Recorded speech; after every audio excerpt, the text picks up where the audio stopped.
चलिए इस वीडियो में हम सीखने वाले हैं श्रीधराचार्य सूत्र या इसको द्विघातीय सूत्र भी कह देंगे द्वारा द्विघात समीकरण को हल करना। उदाहरण के लिए हमने एक प्रश्न ले लिया है, समीकरण एक्स स्क्वायर धन 7x ऋण 60 बराबर 0। यहाँ पे द्विघात समीकरण लिखा गया हम लोग को, का विविधकर ज्ञात कीजिए और फिर मूलों की प्रकृति ज्ञात कीजिए, यदि वे वास्तविक हैं तो फिर उन्हें ज्ञात कीजिए। कह रहा है ना, पहले आपको विविधकर ज्ञात करना है डी बराबर, ठीक है। चलिए यहाँ पर हम लोग लिख देते हैं, हल कर देते हैं इसको। पहले एक बार द्विघात समीकरण को नोट करते हैं, यहाँ पे नोट कर देते हैं एक्स स्क्वायर प्लस आपको 7x ऋण 60 के दो मूल ज्ञात करना, मतलब दो हल हम लोग को ज्ञात करना है। पहले विविधकर ज्ञात करना है, तो विविधकर देखिए इसी प्रकार से होता है, डी से जिसे प्रदर्शित किया जाता है विविधकर डी बराबर बी स्क्वायर ऋण 4ac। यही इतने का वैल्यू ना 0 से बड़ा रहता है या 0 के बराबर रहता है तभी इसको हल किया जाता है ना। डी का वैल्यू यहाँ पे बी स्क्वायर ऋण 4ac, इसका वैल्यू 0 से बड़ा या 0 के बराबर है तभी आपको द्विघात समीकरण को हल करना रहता है। यदि इसका वैल्यू ऋणात्मक आ जाता है ना तो इसको हल नहीं किया जाता है ना।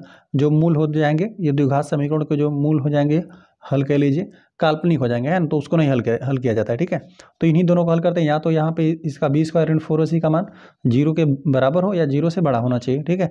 चलिए तो पहले हम लोग क्या करते हैं, इसका पहले जो भी द्विघात समीकरण रहता है उसके व्यापक रूप से तुलना करके ए बी सी का पहले वैल्यू हम लोग ज्ञात करते हैं। लिख देते हैं द्विघात समीकरण को a x square plus b x plus c बराबर 0 से तुलना करने पर पहले गुणांकों का तुलना किया जाता है और ए बी सी का वैल्यू प्राप्त कर लिया जाता है। तो यहाँ से तुलना करेंगे ना, तो देखिए एक्स स्क्वायर का गुणांक यहाँ पर देखेंगे, यहाँ पे एक्स स्क्वायर गुणांक ए है तो ए बराबर इसमें क्या है, एक्स स्क्वायर गुणे में कुछ नहीं है तो इसका मतलब एक यहाँ पर है, ठीक है। तो यहाँ पे ए का वैल्यू आपको एक निकल कर आया। चलिए, और जो यहाँ पे एक्स है, एक्स का गुणांक बी है, तो यहाँ पर देखिए गुणांक क्या है, तो एक्स का गुणांक 7 है, मतलब यहाँ पे बी का वैल्यू जो है वो 7 के बराबर है, ठीक है। अब यहाँ पे सी की बात करते हैं, तो यहाँ पे सी जो है आपका अचर पद है, और यहाँ पे देखिए चिन्ह के साथ लीजिए, यदि यहाँ पे चिन्ह रहता है तो यहाँ पे चिन्हों के साथ हम लोग लेते हैं ना। यहाँ पे धनात्मक था इसलिए धनात्मक लिया, अभी धन एक था धन एक लिया, लेकिन यहाँ पे ऋण 60 है तो यहाँ पे आपको पूरा लेना पड़ेगा, है ना। तो यहाँ पे ऋण 7 चिन्हों के साथ लेंगे, ठीक है। गुणांकों को तुलना करेंगे तो चिन्हों के साथ करेंगे। अब बी स्क्वायर ऋण 4ac का वैल्यू हम लोग ज्ञात करते हैं, हम लोग लिख देते हैं व्यक्त कर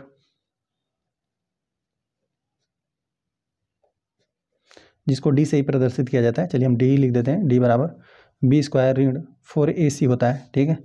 तो डी बराबर यहाँ पे बी स्क्वायर मतलब बी जो है यही है, जो एक्स का गुणांक है बी, इसका हमने वैल्यू ज्ञात कर दिया है a x square plus b x plus c बराबर 0 से यहाँ पे तुलना करके हमने इस समीकरण से ना ए बी सी का हमने वैल्यू ज्ञात कर दिया हुआ है, ठीक है। बस यहाँ पे प्रतिस्थापित करिए और इसको हल कर लीजिए।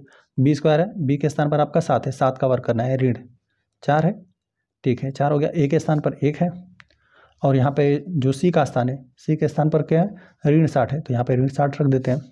चलिए इसको और हल करते हैं, तो यहाँ पे 7 का वर्ग करेंगे तो 7 से 49 हो जाएगा, 7 का पढ़ा 7 और पढ़ेंगे तो 49 मिलेगा। देखिए यहाँ पर ऋणात्मक की संख्या, यहाँ पे भी ऋणात्मक है, ऋण ऋण का चिन्ह का गुणा होकर धनात्मक मिल जाएगा, ठीक है। धन हो गया, ऋण ऋण का गुणा होकर धनात्मक हो गया, और कि यहाँ पे 4 का 1 में गुणा कर देंगे 4 ही हो जाएगा, ठीक है। फिर 4 छक 24 हो जाएगा, यहाँ पे 4 छक 24 और यहाँ पे 0 लगा दीजिए, ठीक है, क्योंकि यह 60 है। या फिर 6 चौका 24 कर सकते हैं, मतलब यहाँ पे इन सब का आपस में गुणा ही करना है हम लोग को। 4 एकम 4, 4 छक 24 हो गया, और ऋण ऋण का गुणा होकर यह धनात्मक मिल गया, और यहाँ पे एक 0 लगा दीजिए, ठीक है। तो 4 का गुणा यहाँ पे 60 में करेंगे तो यहाँ पे 240 आपको मिलेगा, वो भी धनात्मक। चलिए इसको और हल करते हैं, तो यहाँ पर जोड़ेंगे ना, तो इकाई स्थान में जोड़ेंगे 9 और 0 को, तो यहाँ पे 9 और 0 9 हो गया। चलिए फिर दाएँ का स्थान जोड़ते हैं, तो 4 और 4 जोड़ देंगे तो यह 8 हो जाएगा, और फिर यहाँ पे सैकड़े का स्थान 2 हो जाएगा। तो डी का वैल्यू आपको यही निकल कर आया, 289 निकल कर आया। यहाँ पे देख रहे हैं ना कि डी का जो वैल्यू आपको निकल कर आया 289, तो एक धनात्मक संख्या है, या 0 के बराबर रहता है या 0 से बड़ा, ठीक है, तो यह धनात्मक ही है। तो यहाँ पे हम लिख देते हैं, यहाँ पे 289 ये क्या है, 0 से बड़ा है, मतलब यहाँ पे जो आपके दो मूल निकल कर आएंगे ना वो वास्तविक है। तो हम लोग को इस प्रश्न को हल करना है, ठीक है।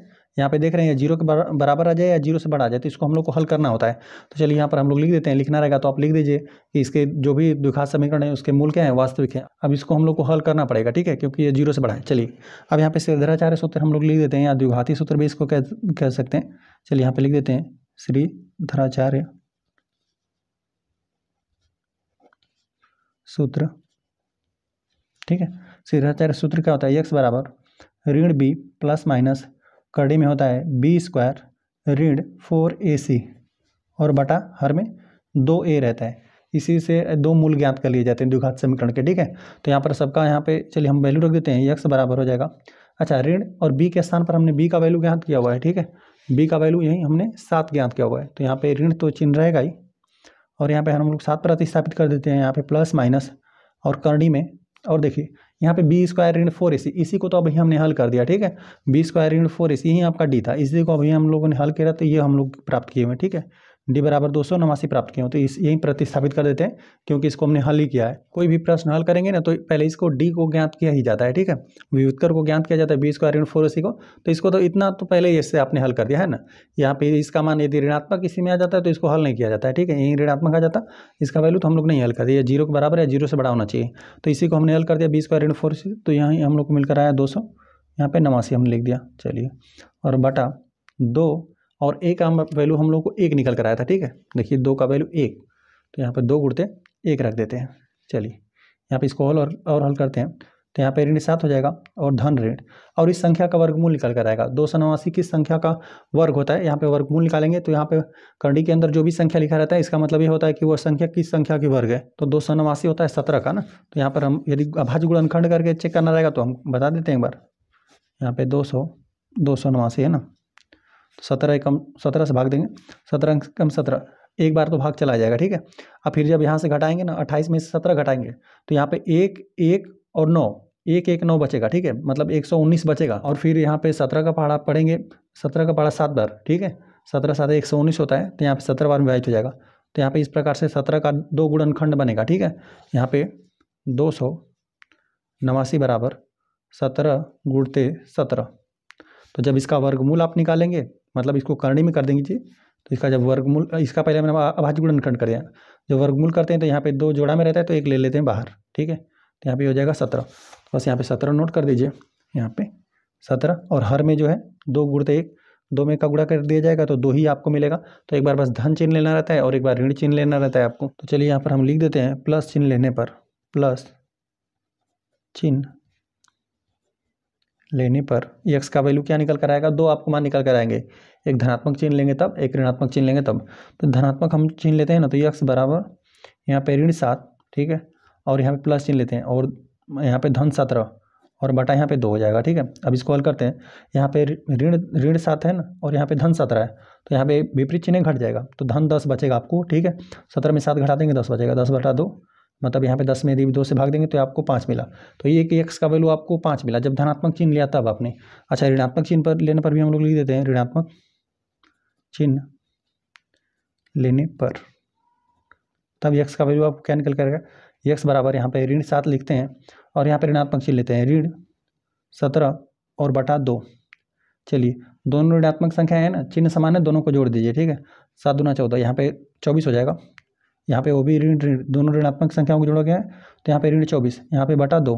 अब 24 में 2 से भाग दे दीजिए तो ऋणात्मक ही आएगा आपको, ऋण संख्या तो रहेगा ही, यहाँ पे 24 में 2 से भाग देंगे आधा कर देगा, 12 कर देगा, ठीक है। तो इस प्रकार से समीकरण के 2 मूल आपको निकल कर आए, एक धन 5 और एक ऋण 12 निकल कर आए।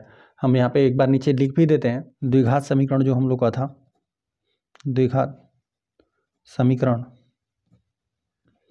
x स्क्वायर धन 7x ऋण 60 बराबर 0 के 2 मूल 2 रहेगा, फिर मूल x बराबर आपको 5 कामा ऋण 12 है। तो इसी प्रकार से कोई भी आपके पास द्विघात समीकरण रहेगा, यदि उसे आप श्रीधराचार्य सूत्र से हल करना चाहते हैं तो पहले यहाँ पे बी स्क्वायर ऋण 4ac जिसे विविध कर कहा जाता है, पहले इसको चेक कर दीजिए, इसका वैल्यू क्या है, यदि धनात्मक है या फिर 0 के बराबर तभी इसको हल कर दीजिए, यदि ऋणात्मक है तो फिर नहीं हल करते हैं ना, लिख देंगे कि जो भी आपका द्विघात समीकरण उसका मूल काल्पनिक है तो फिर उसको नहीं हल किया जाता है।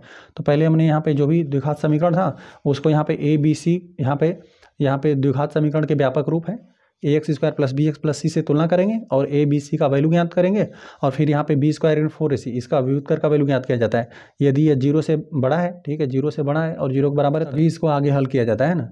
तो यहाँ पे हम देखा कि 0 से बड़ा था तो इसलिए श्रीधराचार्य सूत्र हमने लगा दिया, x बराबर होता है ऋण b प्लस माइनस करने b स्क्वायर ऋण 4ac बटा 2a।